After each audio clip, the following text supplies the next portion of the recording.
है आपने मंदिर के अंदर तो कुछ देर बैठी है, कुछ देर स्मरण करिए। हमारे यहां तो यहां तक कहा गया है कि किसी मुर्दे को अगर जलाया भी जाता है तो कपाल क्रिया तक रुकना पड़ता है कि थोड़ा रुकिए, कोई पीछे से आकर कुछ करना जाए। दीप जलाएं, थोड़ी देर रुकिए।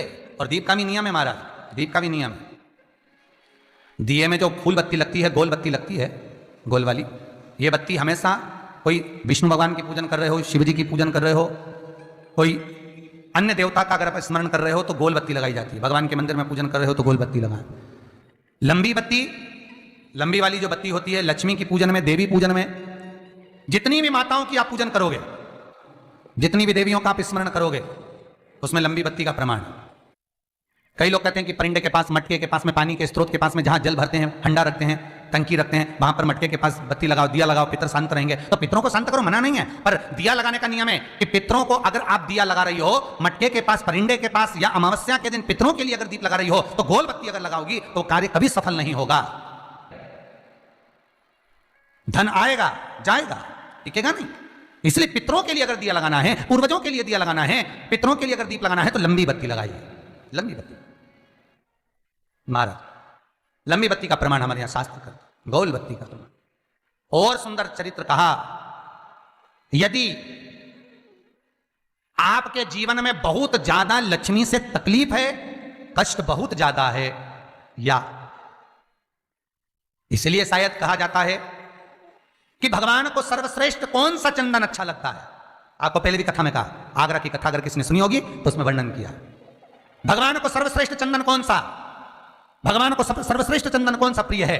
वो कौन सा चंदन है जो भगवान विष्णु को लगाएं, राम को लगाएं, कृष्ण को लगाएं। वो कौन सा चंदन है जो श्री हरि को लगाया जाए।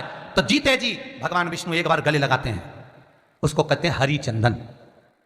कौन सा चंदन है? हरि चंदन। हरि चंदन बाजार में नहीं मिलेगा, हरि चंदन आपको बनाना पड़ेगा। कैसे बनाना है?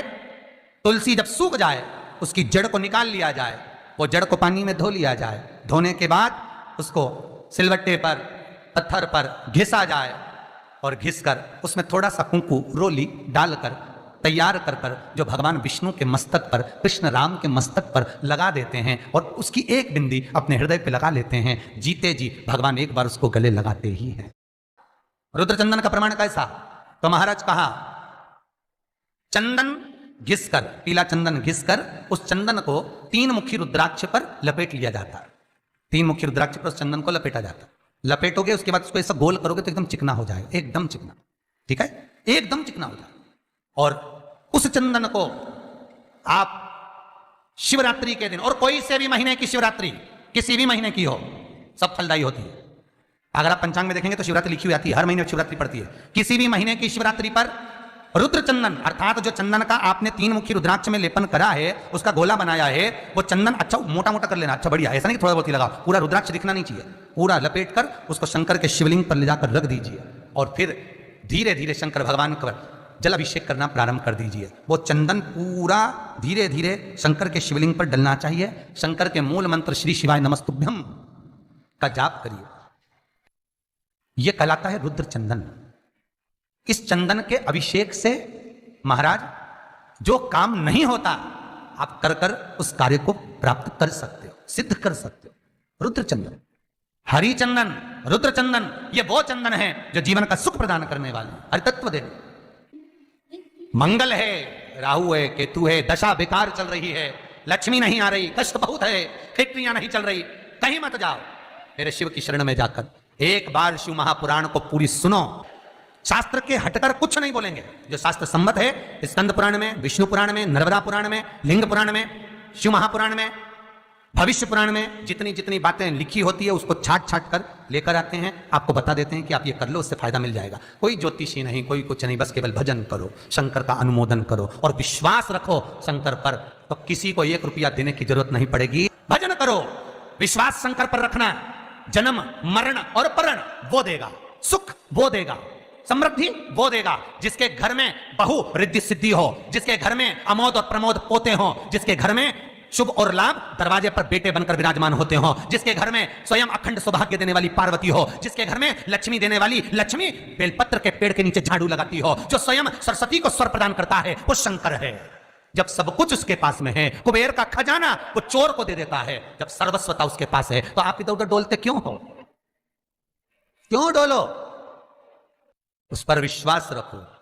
वो शंभो, वो शंकर, वो त्रिकालदर्शी, वो कैलाशी, वो अविनाशी सुख देगा। ओम नमः शिवाय दोस्तों, इसलिए कभी कभी हफ्ते में हरिचंदन और रुद्र चंदन ज़रूर भगवान को तिलक करें उससे, ताकि आपको भी भगवान की अनुभूति हो, उनसे उनका कनेक्शन बना रहे, साथ ही साथ मनोकामना की भी पूर्ति होती रहे।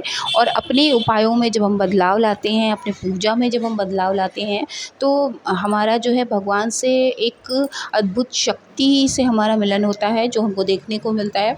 इसलिए बहुत ज़रूरी है कि हम अपने पूजा में थोड़ा बहुत बदलाव ज़रूर करें। तो आई होप कि आपके लिए वीडियो बहुत यूज़फुल रही होगी। वीडियो अगर आपको अच्छी लगी हो तो प्लीज़ चैनल को सब्सक्राइब कीजिएगा, साथ ही वीडियो को लाइक और शेयर करना ना भूलें, ताकि हम आपके लिए इसी तरह की वीडियोज़ लेकर आते रहें। मिलते हैं नेक्स्ट वीडियो में, तब तक के लिए ओम नमः शिवाय, जय माता दी।